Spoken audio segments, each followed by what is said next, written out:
principles. That one, to me, well, instead of, maybe it was sort of a verbal equivalent of John von Neumann's mathematics, in which between 1 and 0 you had a 1/2 value, which represented maybe. Korzybski suggested we could generalize that and put it in terms of probabilities, like from 10% from 0% to 100%.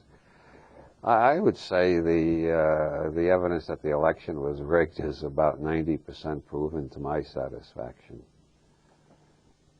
But getting back to the UFOs, I think maybe aliens have been found by the military wreckage. And then again, maybe the military is letting that story leak deliberately to cover up things they don't want us to know about. As long as people are running around yelling about UFOs, they're not complaining about radiation experiments the government might be conducting on us, for instance. The last one who spoke about that was Hazel O'Leary, and she had to resign a couple of months later, didn't she? Mm-hmm. We don't know what the hell the government is doing most of the time. What about free energy research, that sort of thing?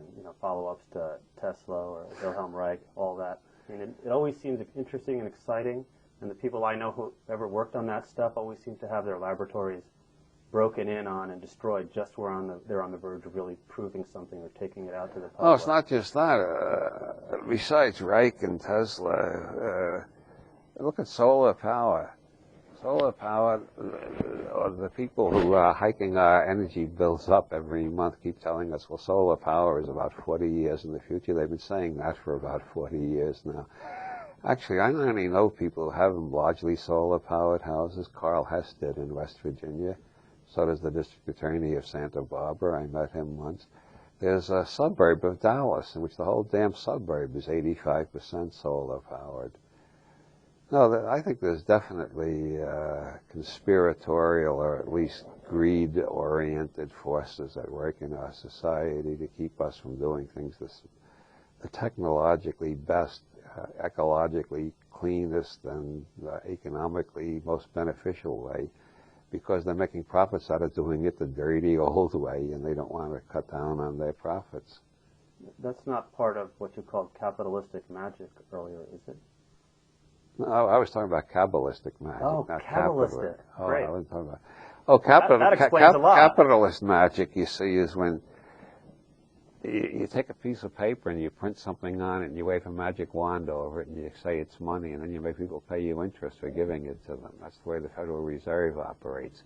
We know it's magic because other people can print exactly the same types of designs on paper, and it's not money because they don't have the magic wand that the Federal Reserve has. They're counterfeiters. The Federal Reserve is not counterfeiters because they have a magic wand and they turn paper into money. Right. That's capitalist magic. Well, that's nothing to do with Kabbalistic magic.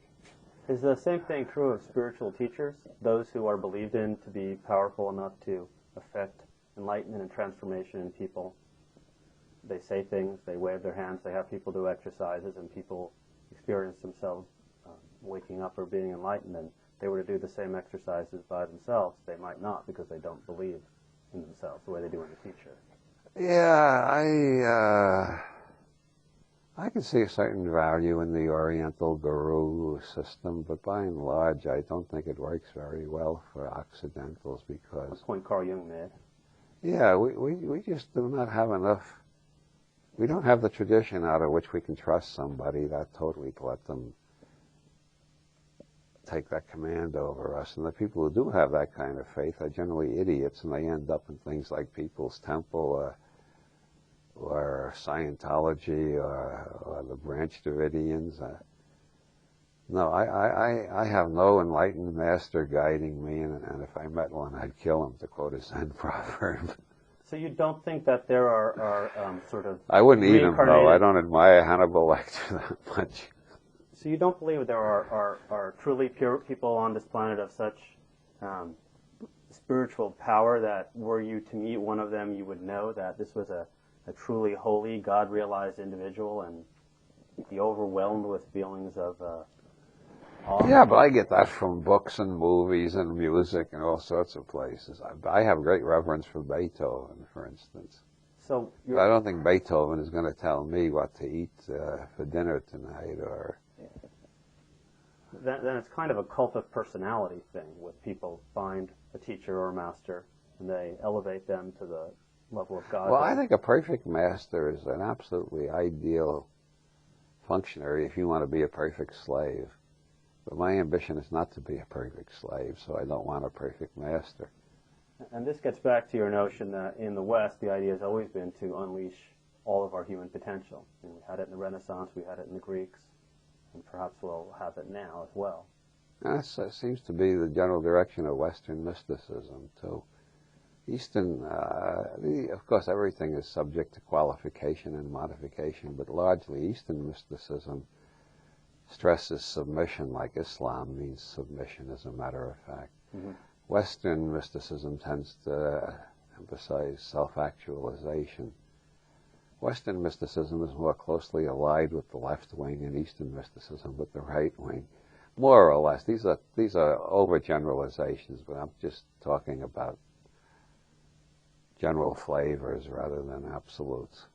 What do you think of attempts to integrate Eastern mysticism and Western? I'm all for it. Yeah. Yeah, I think both sides can learn a lot from the other. What do you think your most important contributions have been in the long run? What are you most proud of? Good God, that's a hell of a question. I don't know. To quote T.S. Eliot again, why am I on a T.S. Eliot vibe today? I seldom quote him, but here I go again. That is not our concern. That's what he said when they asked him, who's the most important poet? Do you think you're the most important poet of the 20th century, or is it Yeats or Pound or who? That is not our concern. You can't judge your own work. You can't. I never try to judge my own work, because if I go too far in one direction, it leads to egomania, megalomania, or some other inflammation of the ego. If I go too far in the other direction, it leads to despair and giving up writing entirely. And how do I find the middle path? I prefer not to think about it at all, and just hope that my work has some value for some people. I know it has some value for some people, yeah. The question is how many and for how long. Thank you. Yeah, I think your work's been very valuable. What are you working on now? A book called The Tale of the Tribe, which is about Ezra Pound, James Joyce, and Internet. That's a very, very, very terse description of it. It deals with a lot more than that. Those are the three main topics. And what are you doing that's new and fun for you in your life at this point? Oh, what am I doing that's new and fun? Exploring the web. I'm still traveling and doing lectures and workshops, which is a real delight. This is getting rather personal, but ever since my leg problems got so serious last year, it's been a real delight to me to find out that I can still travel and do lectures. I would hate to be just sitting at the computer writing all the time. It does me a great deal of good to get out and meet people. I enjoy that very much. And I got a group that meets once a week. We're reading Finnegan's Wake together and discussing it. Out loud, I take it. Yeah, of course. That's the only way to... William York Tyndall discovered the way to study Finnegan's Wake is in a group, and then he discovered the way to do it is reading aloud. I made the third step. The way to do it is in a group, reading aloud with a couple of six-packs of Guinness. And then you might as well be in Dublin. That's why that's up there. Now, marijuana doesn't help reading Finnegan's Wake? As a matter of fact, it does. As a matter of fact, marijuana helps a great deal in reading Finnegan's Wake, but Guinness has the right flavor to get you into the Joycean. Right part of the world. I guess my last question is, what final words would you have for neurological magicians on the path? Doubt. Doubt everything. Doubt even that you have the ability to doubt everything. Didn't Descartes start that way? I think Buddha said something to that effect, too, if I remember correctly. Maybe we'll have Gabriel ask you a few questions now if you're still willing to Yeah. go a little bit longer. Yeah, I'm ready. Okay, great. I'm not exhausted yet. Okay, you're back on. We're here with Gabriel now. Hello. Gabriel plays a major role in The Dead by choice. Oh, excellent. But I won't go through that one, no. Thank you. Well, I've not really got a prepared interview for you. Kind of thinking more